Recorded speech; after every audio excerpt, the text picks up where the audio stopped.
Hey everyone, I'm live and I am proud to announce on this Tuesday night that first of all, I've recovered from my flu for the most part.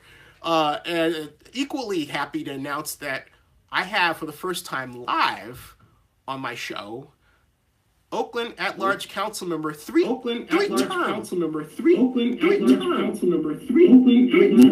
Three terms, right? They, Yes, that's correct. Three. Hold on a second. I got your three-term council member, Rebecca, and my longtime friend. How long have I known you?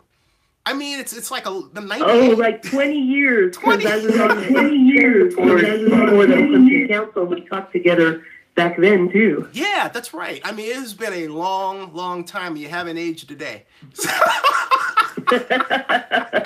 Well, thank you, I suppose. Yeah, oh, no. That's for both of us. Hey, Rebecca, first of all, right. Tell my viewers, because of the nature of this today, it tends to go around the world and it's going to repeat it again and again and again. For those who don't know what you do, but because of Oakland's international status of late, are curious, tell them what the at-large council member of Oakland does. Sure, absolutely. So Oakland has 8 council members, and my 7 colleagues are each elected by a district, so a particular neighborhood. So they each represent 1/10 of the public. But we also have one seat that is called at-large that is elected by the entire city, and that's the seat that I'm in. I was originally elected to it November 2008 and have been serving since then as the citywide elected council member. And of course, the council is the legislative branch of Oakland government, so we pass laws and approve the budget and other matters related to legislating for the city of Oakland. And you've been, for quite some time, a spearhead, a leader in matters of social justice. One of the most, I thought, pointed efforts you made was in making absolutely certain that Oakland, a sanctuary city, was not giving improper assistance to the ICE organization. And can you talk more about that and where we are today with that from your perspective? Absolutely. Thank you so much for that. Yes, I was the author of a council resolution that passed unanimously in July, cutting ties between OPD and ICE because of what we've seen in terms of how ICE is being used as a tool of prejudice and division under this administration. And that passed in July. Then, unfortunately, in August, there was an ICE raid in West Oakland. And Oakland police did go and assist with that, providing what they called traffic support for that raid. And that tore apart a family, slandered them on national TV. ICE made statements that it was about going after human trafficking, which turned out not to be true, which, by the way, is a really despicable thing to lie about because real human trafficking really is a problem. So to say you're going after someone when that's not the case is really inappropriate. But they took the older brother away. They said the younger brother was the one they were protecting. And OPD assisted in that process. And after that, there were no criminal charges filed. And we found out that they were just sending someone for deportation. And the young man that they said they were protecting has since died. And ICE wasn't apparently doing anything to protect him. How did he die? He died in a car accident, but it turned out that there doesn't appear that there ever was human trafficking. So ICE tore his family apart and publicly slimed them and then walked away and never apologized, never admitted that they were wrong. And this is the kind of thing they are doing throughout the nation when they say, oh, we're going after really bad crimes. And then time and again, we find out that they were just lying and just going after deportation cases. So after that happened, there was huge outcry in Oakland, and I introduced and the council unanimously passed a resolution that said OPD is not to collude in these ICE raids at all, not even to provide traffic support because of what we've seen of the lies and disruption that they're causing in our community. And that is just further reinforced by the ICE staffer who resigned today because he said he didn't want to lie for them anymore. Hey, can you help clarify for those? There's one of my viewers, John Mara, is also a friend. He's a Raiders backer, but he's very much on the other side. And I consistently remind him, I say, hey, look, to me, this is an organization that's behaving in a way that's racist because, to be candid, if you had a situation where there were waitresses from Ireland, okay, and we wouldn't have the same, I'll just say it straight out, we wouldn't have the same hue and cry about their being illegal as we do because it's Latino. So can't we just simply say, hey, look, ICE has to stop being racist. We have to stop being racist. Because am I wrong? Because it seems like ICE is basically a tool to exact a certain type of racism. That's, I mean, you know. That is absolutely how they are being used right now. And it isn't even just at this point a question of what is in the hearts of the individual officers. ICE is being ordered from the top of the administration to be used in this way as a tool of division and racism and to terrorize communities.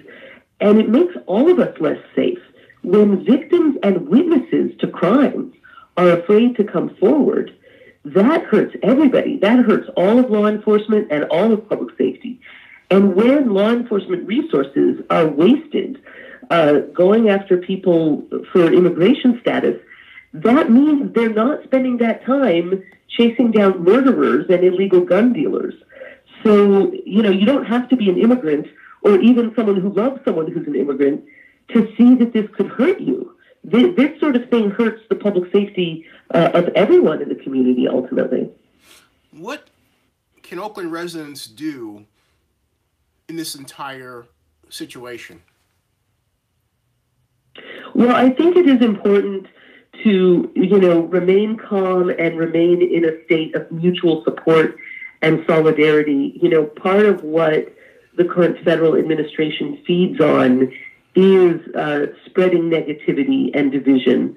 And so, we've taken action in Oakland to fund legal response services, to make sure our own resources are not used to support this activity, and to make clear that we denounce it. And I think it's also important to recognize that, to a certain extent, Trump and Sessions are engaged in theater. They're not really trying to keep us safe. They're trying to rile up people based on their hatred and targeting. And if they really wanted to keep us safe, they'd be focusing on going after serious and violent crime. But we've seen that they're not. And so, even someone whose entire concern is supporting law enforcement and public safety should be able to see that that's not how they're using their resources. And one of my viewers, Barry Lee, just chimed in. He says, I have 2 German men from Germany here in town. He's in Texas. He says that they basically see ICE just as you describe it. He works for them basically as an organization that's exacting a certain racism. What do you think of Oakland Mayor Libby Schaaf's basically standing up and reporting to Oakland residents, certainly warning them of the possibility of the ICE raids and the subsequent response from the president? Well, I think the response from the president and Sessions has been completely a lie. They have been making this ridiculous claim that, she leaked secret information and that caused hundreds of people who should have been arrested not to be arrested.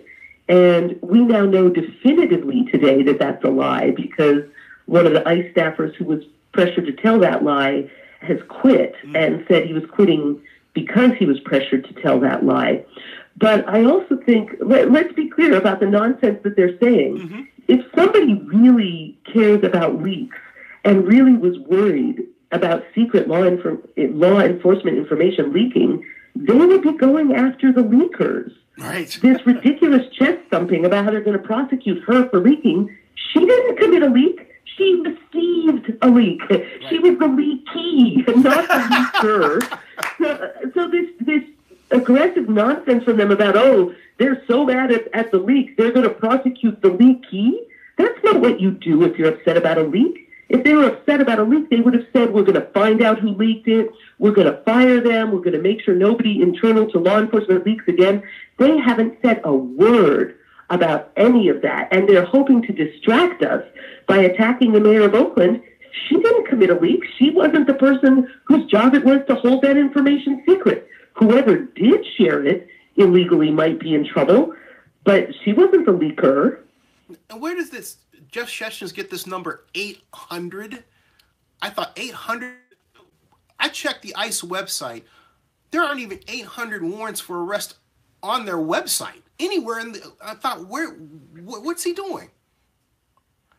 Well, I think at this point we finally got to the place where people are willing to understand that they just lie, right? And again, that was part of the statement that was made from the man who quit from ICE, was that number was one of the lies he was told to tell, and he didn't want to tell lies anymore, and that's why he left.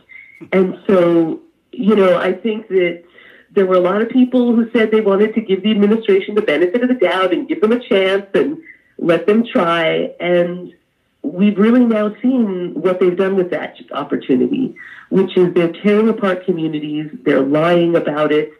They're trying to distract attention from what they're really doing by picking fights with people who haven't done anything that they say they've done. And they are perpetuating racism as well as draining law enforcement resources away from fighting serious crime. And so, I think we now see where they're coming from. Now, with all this, I have to ask, how's your relationship with the chief of police? Because Commissioner Kirkpatrick, the chief, has seemingly tried to play both sides of the fence between ICE and the city. And I just want your comments on her actions and whether or not she's gotten better since last year. Well, we certainly were very concerned when she sent police to help with the ICE raid, even though it was only traffic support. But the council received a public presentation about that, in which she shared that had been signed off on by both the city administrator and the mayor. And so I think it's an interesting question of sort of who really made that decision to send OPD officers to assist in that ICE raid in West Oakland. But the chief's presentation to the council said that she notified both the administrator and the mayor before taking that action. So, I think that sort of remains a question of who's calling the shots. But, certainly on a ongoing day-to-day basis, I've had no problem getting along with the chief. I think the matter of policy that the council adopted, that I introduced to ban all OPD assistance in these raids, it passed, and that is now the law. And so, as head of law enforcement, it's their job to do it. And while the police chief did tell me when I introduced that resolution that she opposed it, when it passed, she did say publicly that she would respect it. Hey, in all this, it just occurred to me, we haven't talked about the police commission. Has the police commission weighed in on this? In all honesty, I haven't kept up with every meeting beyond the first two. But can't they lend a hand with all you all and keep the police chief in line? Well, certainly when the council passes a clear law, if someone in the police department were to go against it, then that would be something that they could take up as a complaint. So I think that would be interesting. I know there was one complaint filed by a man named Brian in Oakland about the public statements that were made about the raid in August, and I don't think we yet have an outcome to that complaint. So that's still underway. So I'm going to move from that to, I want to get one. But yeah, so let's make sure we talk about the sports teams, right? Because I know that's what you and a lot of your folks want to make sure we talk about. Oh, sure. But, I think when I try to, let me take the I think out of my statement. I really emphasize that people understand how government works in totality, because, we tend to be so singular issue today that we forget about other things. And but so my viewers get that. They kind of they go through the drill. Some of them do. But moving along, where are we with our homeless problem? and affordable housing? Because I know you have an initiative that's coming up on the council in April, right? Yes, I have proposed an initiative to create a tax on vacant properties and dedicate that funding to homeless solutions and affordable housing. We have a very large homeless crisis that's been growing dramatically in recent years, and we have about 3,000 people now homeless in Oakland. My God. And so, this is not something that's going to be solved by just little steps. We need to do things dramatically differently. And right now, we've been spending a bunch of money having police move people from one underpass down to the next underpass periodically. But then folks are really living in really difficult situations and without sanitation and bathrooms. And so it's, really a danger for the public health, both for the people living in those situations and the surrounding community. And so we really need to provide alternative places that people can go. They don't have to be sidewalks, but they have to be allowable locations where people can stay and get services and support and have access to toilets and other basic life needs. And one of the questions that always receives the pushback is about where's the money going to come from. And so even though we have thousands of homeless people and people assume it must just be that there's not enough property, our staff has estimated that there's about 5,000 vacant properties in Oakland. And so what that would mean is more vacant properties than homeless people. And it also means that people are sitting on properties that stay vacant year after year. And vacant properties tend to attract blight and crime and illegal dumping and undermine the surrounding neighborhood when you have excessive vacant properties. And so other cities that have grappled with this issue have started to implement strategies such as in Washington, D.C. and Vancouver, Canada, have passed a vacant property tax. So, if you're a homeowner in your home, you don't pay this new tax. If you're a business owner with business on your property, you don't pay it. So it's only for vacant properties. And that then allows us to recoup some of the money that is essentially lost by having these properties sit idle, because if they had housing or businesses on them, they'd be generating tax revenue and other community support. Right. And it's an incentive for people to put properties back into use.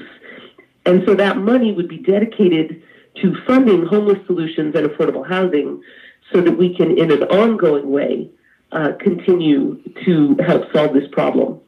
Some of the other steps that includes are allowing for some of these housing alternatives like shipping container homes and tiny homes and secondary units, accessory dwelling units that people can put in either behind their house or under their house or over their house to have another unit, and making it easier for people to use Section 8 vouchers and other programs so that we can really make a significant dent in our both affordable housing crisis and the homeless crisis. Hey, is there possibility of reusing redevelopment now that the governor signed into law, I believe it was Senate Bill 628 bill, where we can actually have these enhanced investment zones? That's the wrong terminology for it, but are we? Oh, the infrastructure, the EIFDs? Yes. The infrastructure finance district. Yes, the infrastructure finance district, which actually say that that tax increment financing can be used for the provision of low and moderate income housing. Yes, it can. And also we can use the money from Alameda County Measure A1 and Oakland Measure KK. But that's in terms of the long-term construction of new buildings. Right. And that's a great piece of the strategy. What I'm advocating is that we also add things that are faster and cheaper to implement, including backyard units, including letting churches and other nonprofits and community-based organizations be allowed to have alternative housing structure on their land and their lots, in terms of even things like RVs. So, for example, some of your viewers may know, there was a really big fire in the North Bay just a few months ago. And cities like Santa Rosa lost about 3,000 housing units in one night because of this huge fire. And very quickly, they passed a new law in Sonoma County allowing alternative housing structures to be legally allowed as housing. So, you could park an RV or a trailer, other things like that on a lot and be legally allowed to use that as housing. And it seems to me that the housing emergency that we have in Oakland is no less serious than the housing emergency that the North Bay had. And theirs may have been caused by a fire, and ours may have causes that are more complex and evolve over time. But the fact is, we both have an emergency of several thousand people having a need for housing. And so if they can say we declare it allowable to use things like RVs and alternative home structures to deal with their housing emergency more quickly, surely we should do no less for ours in Oakland. Quite agree. Okay, now let's shift to sports and have some fun. First of all, I want to get this out of the way because it's on the table with the Joint Powers Authority, which you sat on, and in fact, that reminds me of a situation regarding the Air Quality Management Board. I'll get back to it in a little bit, but I want to get this out of the way right up front. What's your position on the extension of the Raider lease? So, as I'm not currently on the Joint Powers Authority, I was last term, but that gets reset each term. So currently that is Council Members Reed and McElhaney. Right. So I haven't been involved in the nuts and bolts negotiation of the lease. But what I have been talking with folks both in the community and the elected officials about is a proposal that's been brought to us to take some action regarding the harms and costs to the taxpayers of the way the NFL relocation is being handled. And I am supportive of that effort. I do think that we should do what we can to protect the public interest. And there are some attorneys that have offered to do it on a contingency basis, so, no money out of taxpayer pockets. And I think that is a really interesting and valuable channel that we should be investigating. Wow. Hey, so when does this come up for a vote to council? It has not yet been scheduled. They've been reaching out to us one by one. Interesting. But would you say, if on a scale of like 1 being 10 being this could happen, where would you say this is on a scale of 1 to 10? Like no, there's 1 being bad, 10 being good. It's probably about a 6 or a 7. That's not bad. That's better than I thought you were going to say. I believe they've been working more closely with Nate Miley on it as well. Right. And I've had a briefing. I know they've been contacting other council members and have briefed at least several of them and are hoping to more people about it. And so that is something that's under discussion. And I think it certainly warrants being seriously looked into, especially after the St. Louis matter. So you've met with Ray Bobbitt then? Yes. What do you think of Ray? And his team. What do you think of Ray? Oh, he's great. He's great and very dedicated and very energized around these issues. If it came to pass that the Raiders deal in Las Vegas fell apart and because they couldn't afford to build the stadium they're trying to build, how would you feel about restarting the plan to build a stadium at the Coliseum for the Raiders? Well, I would try hard to make any such decision not based primarily on feelings, but based primarily on the deal terms. Mm-hmm. And if that were to happen, I would evaluate the deal terms on their own merits. And if the deal was financially good for the people of Oakland, then that's fine. And if it's not, then it's not fine. So you're willing to make a deal. You're not going to say, forget it. You're willing to say, hey, let's make a deal. You'll be one of the Monty Halls, right? Because you'll be the mayor. Exactly. Well, no, I mean, I'm not saying I don't have any feelings about it. I'm not saying that, some of their behavior hasn't been unfortunate in terms of how it's disrespected the public here. But what I'm saying is, at any future point, should they or anyone else bring us a proposal for what they'd like to do at the Coliseum site, I would evaluate a proposal from them as I would from anyone else in terms of, okay, what do the people get for it? What are the dollar values? What are the costs? And I would evaluate it on that basis. Now, turning to the Golden State Warriors, we have a gigantic issue that has been around for some time regarding unpaid bond debts. Where are we with that from your perspective? Well, yes, I'm very concerned about the threat from the Warriors to not fully pay off the bond debt on the arena. It could be about $40 million potentially that they would be trying to leave the taxpayers on the hook for. And I think that's really unethical. I mean, the people and taxpayers of Oakland and Alameda County stuck with the Warriors through thick and thin and kept showing up year after year and spending money to go to the games, even when they were not everybody's hot new thing. And, to now say, not only are we going to leave, but we're going to leave and stick you with what's left of the bill, just seems totally out of line with the premise of what it means to say you believe in strength in numbers, and not in keeping with the degree to which our community has really supported them through the years. And so I really urge them to drop the case. They've been very loudly bragging about the $1 billion plus that they're spending to build their shiny new facility in San Francisco. And so to be simultaneously in the press bragging about the over $1 billion you're spending while trying to stick a low-income community with the remains of your old bill just seems really inappropriate. And why would they want to do that? I mean, isn't their reputation worth more to them than that? I really encourage them to reconsider. It does make your blood boil, doesn't it? I mean, it makes my blood boil. Okay. Well, yes, it does. And that's why I sent them a letter asking them to reconsider and expressing why I thought this sort of behavior was unacceptable. And, it's not like they are struggling financially. And they've been rather loud publicly about how much money they have and how much money they're spending.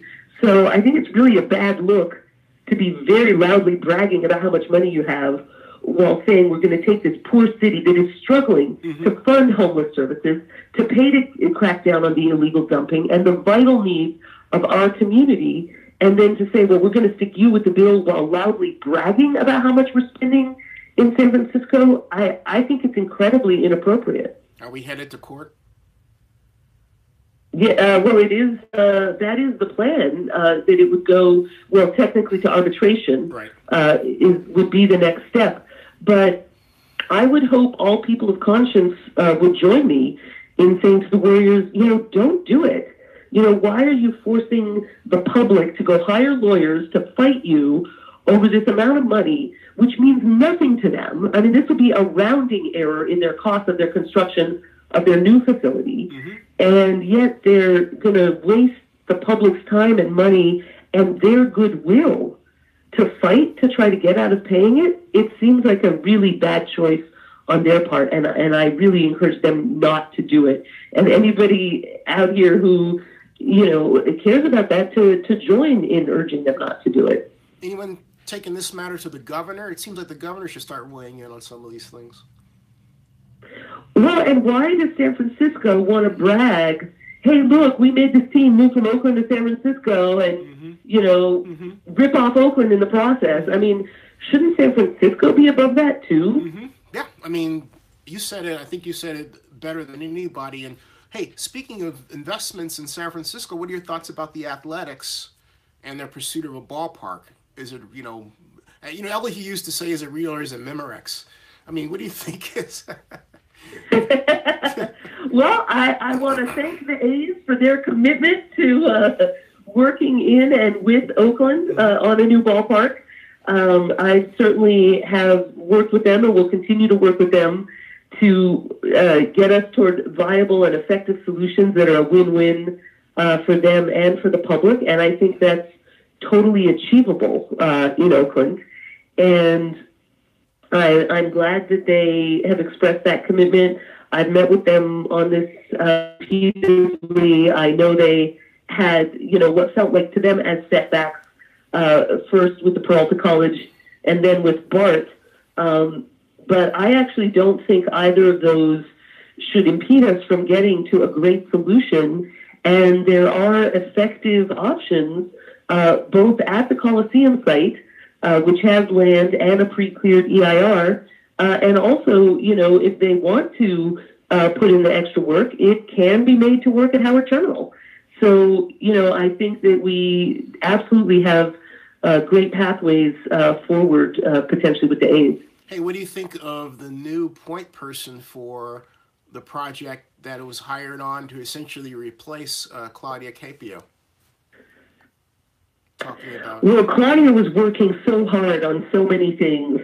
It sure will be hard to replace all of what she brought and did, but I'm glad that somebody new has been hired, and I look forward, to continuing that work. And I have been in the interim still, continuing to meet with the A's and talk through different options with them. Oh. And, I think that it absolutely is viable, and I think it could be viable either at Howard Terminal or at the Coliseum. So I think, there's no reason it shouldn't be able to succeed.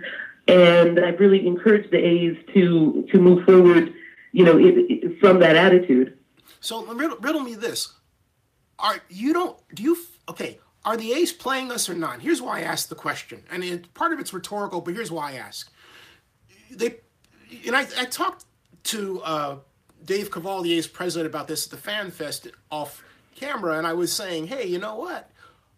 If you had called me, I'd have told you not to mess around with Peralta, because we were there in 2001, and but there seems like they're they're picking on things that you and I both know are not going to work. Like, Bart, come on, why are they picking on these? It seems like these straw person actions. Is it to say, hey, we did this and therefore we're out of here? Are they building a case, or are they sincere? What do you say?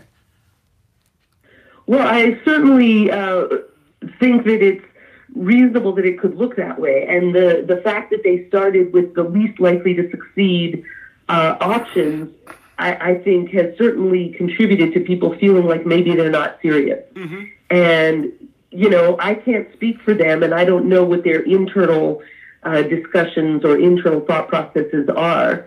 But certainly, it's hard not to worry about that possibility. Like, are they just picking the least possible options in order to be able to say, see, we tried it in Oakland and now we want permission to leave? Mm-hmm. But, I think that if they were to go forward with that, we would be able to show that that was not true. If they were to say, okay, now we're done.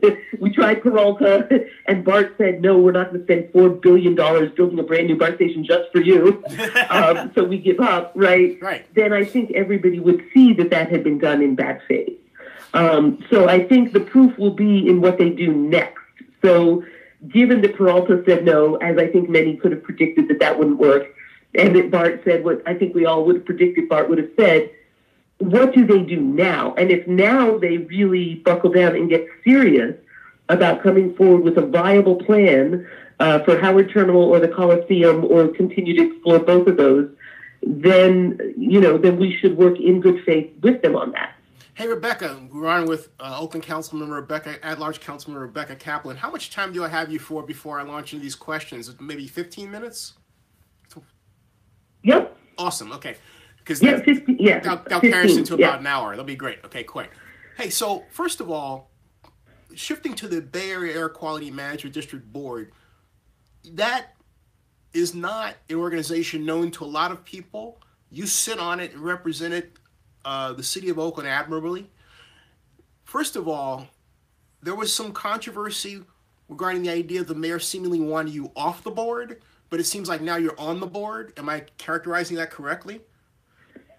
No, I was appointed to the board almost 2 years ago, and it was the first time in 25 years that a representative from Oakland has served on the board. And I got appointed by applying for it and making calls to the appointings, and the people who pick the person are all the mayors of Alameda County, because this one seat is shared by all the cities of Alameda County.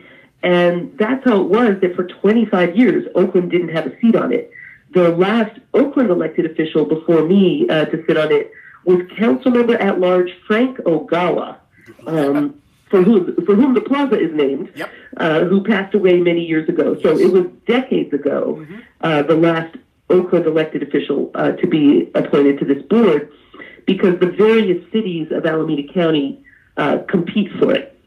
So I got on the board, and it has been amazing because very few people go to these meetings.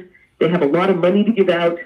So in my short time there thus far, I've been able to get a bunch of money for vital local projects, everything ranging from the Broadway shuttle, which is a free transitway up and down Broadway, to more heavy-duty things like swapping out dirty, old, heavily polluting diesel engines for cleaner-burning engines in and around the Port of Oakland that are so important in terms of the asthma rates of some of our hardest-hit communities.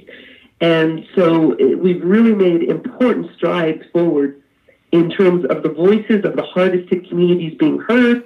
Oakland is the city with the highest concentration of air pollution and human health impacts from air pollution in the Bay Area. So the very fact that nobody from Oakland was there for decades certainly contributes, I believe, to part of why those problems weren't being addressed. So we've made some great progress. But now the seat is up for being reappointed. The reappointment happens tomorrow, Wednesday evening, at the meeting of the Alameda County Conference of Mayors.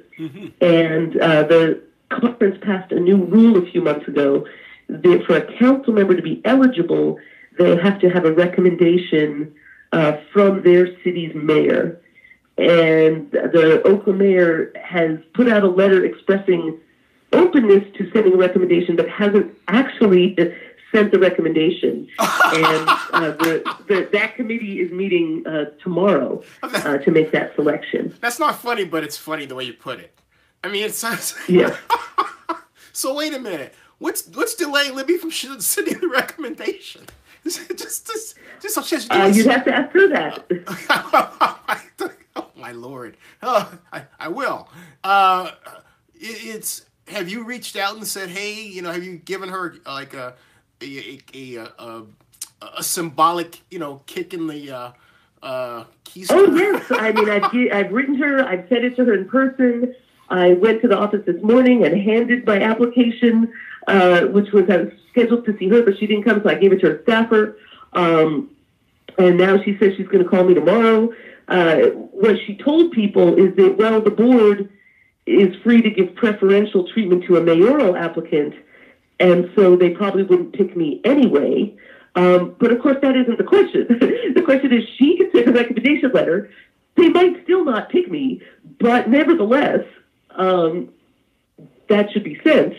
Oh my and Lord. So that's what I've asked for. It's what all the activists have asked for. And, I really want to thank and appreciate all the people who have come out in support of this. I mean, everybody from, Supervisor Nate Miley, Supervisor John Joya, who represents the area around Richmond, the California Nurses Association, and the activist groups with people ranging from 350 Bay Area to Communities for a Better Environment and more have all weighed in support of keeping me on the board. And, that's because we've been all working together to accomplish important things to improve the public health for struggling communities.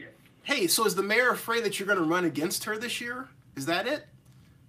Or I don't know what she's afraid of. I mean, you would think she would feel empowered now that Donald Trump has basically endorsed her, right? Yes, absolutely. It's just weird that his endorsement isn't as strong as... Oh, my Lord. But, I've been doing my work. I go there and I win money and rulings and projects for Oakland. And I think it's important that we don't lose that. And of course, no matter what happens going forward, we should insist that whoever gets the seat carry forward this work. But I think it would be really unfortunate for Oakland to have had no seat for 25 years and now to finally be making progress and to lose that. But we also need you on the JPA. How do we get you back? Because, I have to thank you very much for being the only council member or mayor for that matter, actually sit down and look at the plan that I created that was blessed by Piper Jaffray Investment Bankers to keep the Raiders in Oakland. And we went over my spreadsheet, you and Scott McKibben. Yeah, and that's right. And thank you so much for doing that. Oh, I thank you. Thank you very much. And you all I just want to thank you for being. I don't want to close out here, but I'm just getting that in there. I just want to say that you really walk your talk, and over the years, you've always walked your talk. And speaking of walking your talk, what are the initiatives, since this is your platform, what other initiatives are you working on that you want my viewers and everyone to know about? Because not only is this a live stream, it will be a permanent video when this is done. So. Sure. Well, speaking of walking and transportation, let me tie back in the question of transportation with the question of our sports team and just mention briefly that one of the questions about whether the A's could succeed at Howard Terminal has to do with whether the transportation access can be successfully made to work there. And it doesn't require a new BART station. The transportation access can be made to work at Howard Terminal, and it would include shuttles, it would include ferries, it would include placing a parking garage on the inside, the east side of the train tracks, so that the cars going to the facility don't have to wait for the train and cross the tracks, and having a pedestrian walkway that would be up above the train tracks, so the pedestrians wouldn't have to cross the train tracks. And so I mentioned that just in terms of your previous question of, well, are the A's really serious and is it really possible? And I wanted to say, well, I don't know what's in their hearts. If they're really ready to, as we say, play ball, it can be achieved. And certainly I've said and continue to believe it can be achieved more quickly and cheaply at the Coliseum site. But if they really, really, really want to be at Howard Terminal and want to put in the work, that can be made to work. So I did want to at least share that note of, and that's sort of the interaction between transportation planning and what it takes to make things succeed with our sports team. Well done. And I know that you got a lot on your plate, and you've taken a great deal of time to be with us and talk, and I'd love to have you back. Well, thank you. I'd love to do that. And so my proposal for back to Oakland's looming crisis of homelessness, yes, my proposal for the vacant property tax to fund homeless solutions will be coming to City Hall on April 10th is when it will be presented at committee. And, we have been working on it with the attorneys and other advocates, and we're looking to fund a whole array of real solutions, including things that are less expensive than people would realize, but aren't often funded. So, for example, it's much cheaper to keep someone from ending up out on the street than to solve it for them once they are. And so we have people being evicted, losing their homes over either, maybe they had a medical emergency and are short a month's rent, or they're being unlawfully evicted, but they don't have the resources to get legal help to prevent being unlawfully evicted.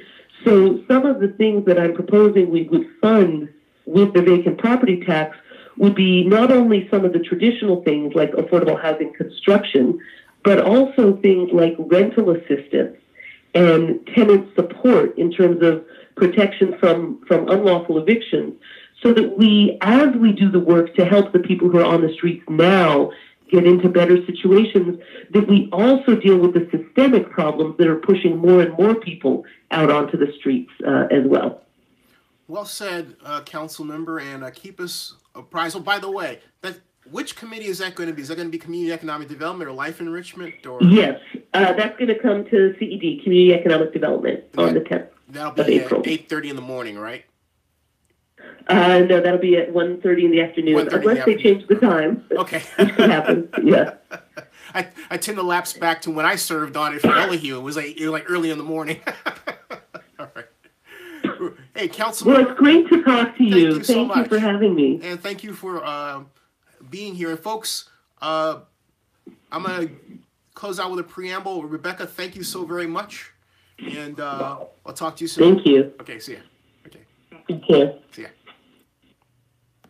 All right, so that was Oakland at-large councilmember, longtime friend Rebecca Kaplan, who is serving as a legendary figurehead as an at-large council member, in that, just like her predecessor, Frank Ogawa, she has served multiple terms, and not without being opposed, but always winning, and always an effective policy.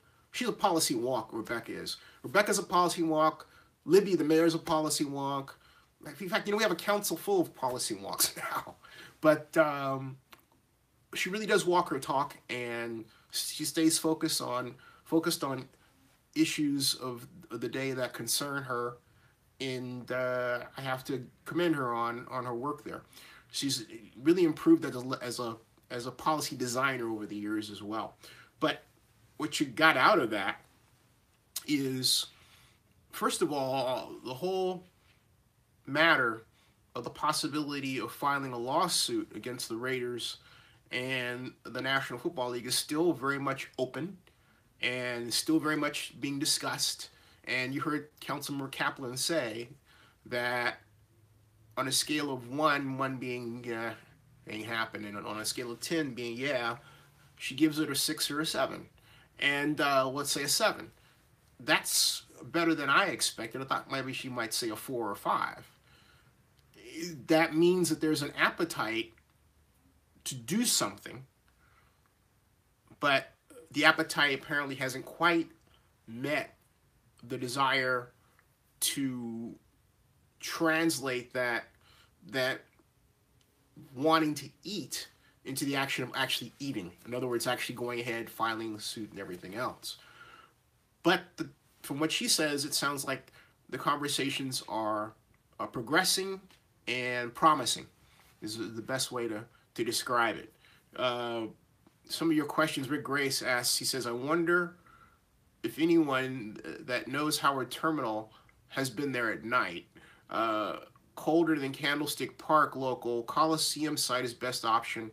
They would have 100 acres to build to suit. I mean, my feeling, Rick, is that you can't evaluate a site without asking the question, how will a built structure alter the behavior of weather at that site? Okay, so it's one thing to say, well, gee, it's windier, but you're building a structure that by its nature is going to shield wind, right?